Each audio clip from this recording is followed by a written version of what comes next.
કાર્ય પર વાત કરશે, ત્યારબાદ કથા ક્રમણ પર રમેશભાઈ વાત કરશે અને ત્યારબાદ મહેન્દ્રસિંહનો જે લેખ આવ્યો છે તેનું વાંચન બિરજીભાઈ ખાચરિયા કરશે.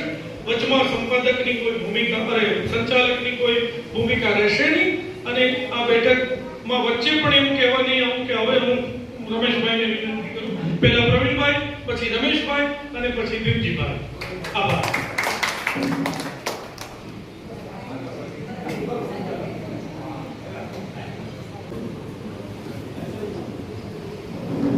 નમસ્કાર સૌ મારી સામે બેઠેલા ફલાણ પ્રેમીઓ. બીજી કોઈ ઔપચારિકતા નહીં કરતા હું મારો લેખ થોડા મોટા ફોન્ટમાં છે એટલે દળદાર દેખાય છે, પણ એટલો બધો નથી, એટલે બહુ ચિંતા કરવાની જરૂર નથી. નરોત્તમ ફલાણનું સંપાદન કર્યું. ફલાણ સાહેબને ગુજરાતી સાહિત્ય જગત એક નિર્ભીક સાહિત્ય સર્જક તરીકે ઓળખે છે. એમણે આજ પર્યંત અનેક પ્રકારના સાહિત્ય કાર્યો કર્યા છે. સાંપ્રત સાહિત્યનું સમાલોચન, લોક સાહિત્ય, ચારણી સાહિત્ય અને ઇતિહાસ. સંત સાહિત્ય તેમના ગમતા વિષયો છે. જુદા જુદા સામયિકોમાં ઉહાપો જગાવે એવા ચર્ચાપત્રો લખીને સાહિત્ય જળને વહેતા રાખવાનું કામ કર્યું છે.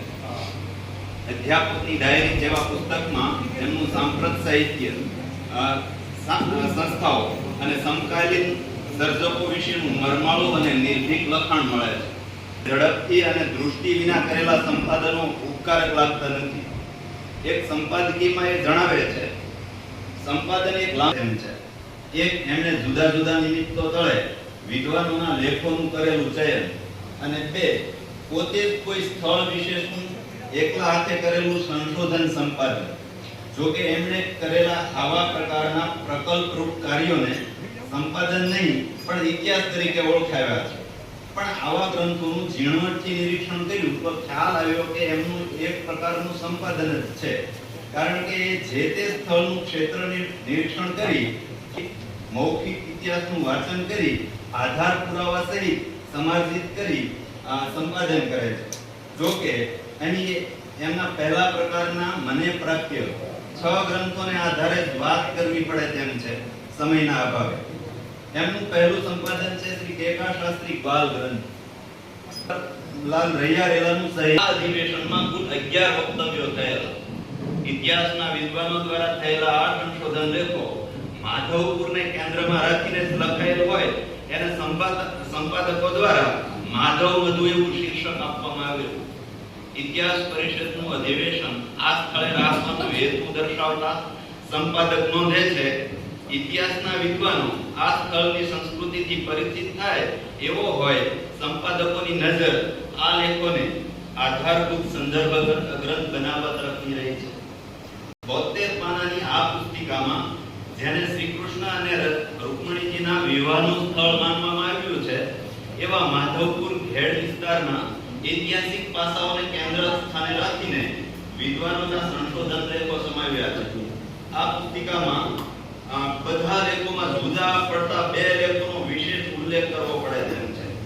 એક મોહનપુરી ગોસ્વામીનો ઘેડની સંસ્કૃતિ નામનો અને નરોત્તમ ફલાણ. મોહનપુરી ગોસ્વામીના લેખમાં ઘેડની પ્રજા, તેના ઘરેણા, પ્રદેશ, રાજસત્તા, ભાષા સાહિત્ય, ધર્મ સંપ્રદાયો અને શિલાલેખો જેવા પેટા મુદ્દા ઘેડ પંથકનો સર્વગ્રાહી ઐતિહાસિક ખ્યાલ આપણી સામે મૂકી આપે છે. આ લેખનો ઘેડના શિલાલેખો નામનો પેટા મુદ્દો આ વિસ્તારમાં મળી આવતા શિલાલેખો અને એમાંથી મળતી માહિતીનું સંશોધક દૃષ્ટિએ કરેલું વર્ણન છે, જે આ સ્થળ વિશેષને સમય સંદર્ભ સંપડાવે છે.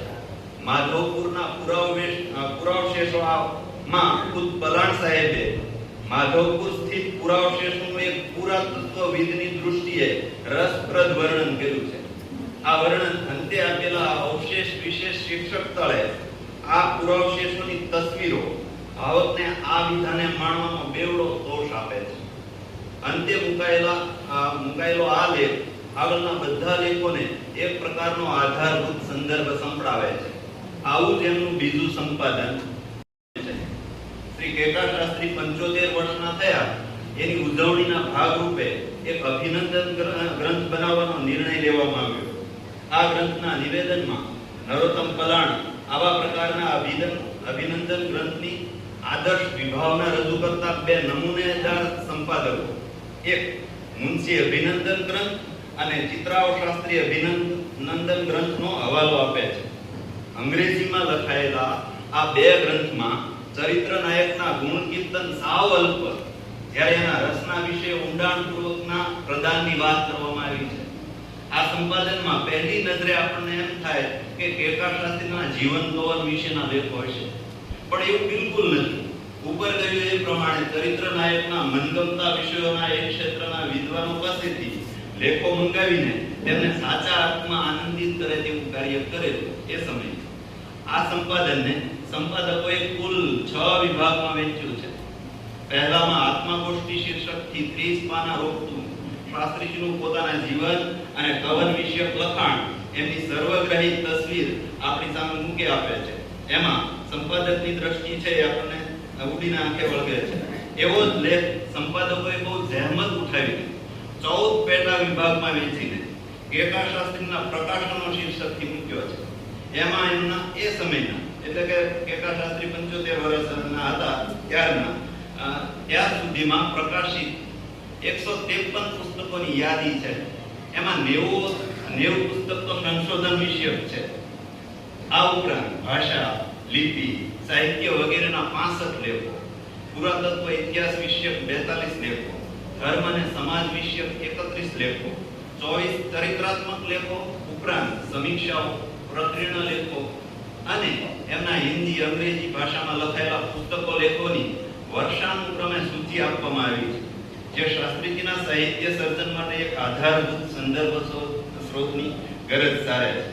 આમ આ બે પ્રકરણો જ આ વિભાગ, આ ગ્રંથ નામને સાર્થક ઠેરવવા માટે પૂરતા છે. પછીના 350 પાના જુદા જુદા વિદ્વાનો દ્વારા લખાયેલા 45 લેખોના વિભાગને નામ આપવામાં આવ્યું છે ઉપાલ ગોષ્ઠી, અને પેટા શીર્ષક અપાયું છે શ્રી કેકા શાસ્ત્રી ઇતિહાસ પ્રવૃત્તિ. આ પેટા શીર્ષક જરા ગેરમાર્ગે દોરે એવું છે, કારણ કે આ વિભાગ તળે આપેલા 45 લેખો શાસ્ત્રીજીની પોતાની ઇતિહાસ પ્રવૃત્તિને અનુલક્ષીને લખાયેલા નથી, પણ ગુજરાતના ઇતિહાસકારોના ગુજરાત પ્રદેશના ઇતિહાસ કે ઇતિહાસ પ્રવૃત્તિને અનુલક્ષતા સંશોધન લેખો છે. જો કે શાસ્ત્રીજીની ઇતિહાસ પ્રીતિના એમના 75 વર્ષની ઉજવણીના માનમાં એ યોગ્ય લાગે છે એમ કહેવું હોય તો જરૂર કહી શકાય. છેલ્લા પ્રકરણ વિભાગો વળી પાછા શાસ્ત્રીજીના જીવનના કોઈક ને કોઈક પાસાને ઉજાગર કરનારા હોય આ સંપાદનને નવું પરિમાણ આપનાર બની રહે છે. આ સંપાદનને આજે 45 વર્ષે મૂલવીએ છીએ ત્યારે સ્વાભાવિક રીતે આજના આપણા આ પ્રકારના વ્યક્તિલક્ષી સંપાદનોની ન્યૂનતાઓ આપણી સામે આવ્યા રહેતી નથી. એમાં આપણા સંપાદકો લક્ષ્ય વ્યક્તિના ગુણગાન વધીને એના સાહિત્ય સર્જનના ગુણગાનથી ભાગ્યે જ આગળ વધતા હોય છે. એ અર્થમાં આટલા વર્ષે આ પ્રકારના સંપાદનોમાં એક આદર્શ સંપાદન તરીકેની નવી પેઢી સામે આ મૂકવા જેવું કામ છે. ગુજરાતી સાહિત્ય પરિષદના અમૃત પર્વ નિમિત્તે ગુજરાતી સાહિત્યમાં વિકાસને અનુલક્ષીને સંચયો પ્રસિદ્ધ કરવાનું નક્કી થયેલું. એના ભાગરૂપે પ્રભાશંકર તેરૈયા અને પલાણ સાહેબને લોકગીતનું ચયન કરવાનું કામ પરિષદે સોંપ્યું.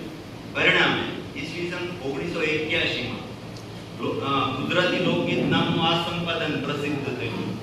આ સંચયના આરંભે સહિયારા સંપાદકીય ઉપરાંત બંને સંપાદક દ્વારા લોકગીત સ્વરૂપની વિકાસ ગાથા અને સ્વરૂપગત ખાસિયતોને ઉજાગર કરતા 2 લેખો અનુક્રમે નરોત્તમ પલાણનું ગુજરાતનું લોક સાહિત્ય અને પ્રભાશંકર તેરૈયાનો લોકગીત સ્વરૂપ વિચાર લેખ આ સ્વરૂપનો સર્વગ્રાહી વિમર્શ આપણી સામે મૂકી આપે છે. ઉપરાંત પસંદ કરેલા લોકગીતો પર ટિપ્પણ આપવામાં આવ્યા છે અને 20 પાનામાં આપવામાં આવેલી લોકગીત સંદર્ભ સૂચિ અને લોકગીત સંગ્રહ સૂચિ આ સંપાદનને સર્વ સંગ્રહનો દરજ્જો આપે તેવું છે. વ્યક્તિલક્ષી સંપાદનોની સમૃદ્ધ પરંપરા રહી છે. હેમચંદ્રાચાર્ય વિશે શેખ ઈસવીસન 1941માં પરિષદે શ્રી હેમ સારસ્વત સત્ર નામે એક ગ્રંથ પ્રગટ કરેલો. એ અપૂરતો જણાતા એમાં પૂર્તિ કરવાના હેતુસર શ્રી હેમચંદ્રાચાર્યની 9મી જન્મ શતાબ્દી નિમિત્તે એમના માટે શ્રી હેમચંદ્ર હેમચંદ્રાચાર્ય સ્વાધ્યાય પીઠની સ્થાપના કરવામાં આવી. આ પીઠ દ્વારા એના વિશે પાટણ મુકામે ઈસવીસન 1988 માં એટલે કે 7 વર્ષ પછી એક પરિસંવાદ યોજવામાં આવેલો. આ પરિસંવાદમાં રજૂ થયેલા વક્તવ્યો પહેલા ગુજરાતી સાહિત્ય પરિષદના પરબમાં પ્રકાશિત થયેલા. પછી ચંદ્રકાંત શેઠ, નરોત્તમ કલાણ અને ભોળાભાઈ પટેલે સંપાદિત કરી આ ગ્રંથમાં મૂક્યા છે. આ ગ્રંથમાં 20મી સદીના ઉત્તરાર્ધના વિદ્વાનો પંડિત બેચરદાસ દોશી, ભોગીલાલ સાંડેસરા, તપસ્વી નાંદી, વસંતકુમાર ભટ્ટ જેવા આપણી ભાષાના આદિ કવિ કહી શકાય એવા હેમચંદ્રાચાર્ય વિશેનું અવગાહન આપણને ઘડીભર સાહિત્યાનંદની પરાકોટીનો અનુભવ કરાવે છે. અહીં સમાવેલા 7 લેખોમાં કલિકાલ સર્વજ્ઞ હેમચંદ્રાચાર્યના જીવન અને કવનના જુદા જુદા પાસાને આવરી લેવાયા છે. ભોગીલાલ સાંડેસરાનો હેમચંદ્રાચાર્ય કાલીન ગુજરાતનો સાહિત્યિક પરિવેશ લેખ જુદા જુદા ગ્રંથોના સંદર્ભો નાખીને એ જમાનાની ગુજરાતી સાહિત્યિક પરિસ્થિતિને આપણી સામે મૂકી આપે છે. તો તપસ્વી નાંદીનો આલંકારિક હેમચંદ્રાચાર્ય લેખ એમના કાવ્યાનુશાસન નામના ગ્રંથને ધ્યાનમાં રાખીને લખવામાં આવ્યો છે. આજે આપણે અનુસ્નાતક કક્ષાએ પૂર્વની કાવ્ય મીમાંસા ભણીએ છીએ. આલંકારિકોમાં ભરત, મમ્મટ, આનંદવર્ધન, કુંતક વગેરેની કાવ્ય મીમાંસાનું થોડું વ્યવહારિક વર્ણન આપણને હેમચંદ્રાચાર્ય પાસેથી સાંભળે છે. એટલે આ વિદ્વાનની કાવ્ય વિચારણાને પણ આપણે અભ્યાસમાં સમાવવી જોઈએ. અંતે આપેલા પરિશિષ્ટમાં શ્રી હેમચંદ્રાચાર્યના સાહિત્યનું 10 વિભાગમાં કરેલું વર્ગીકરણ અને સંદર્ભ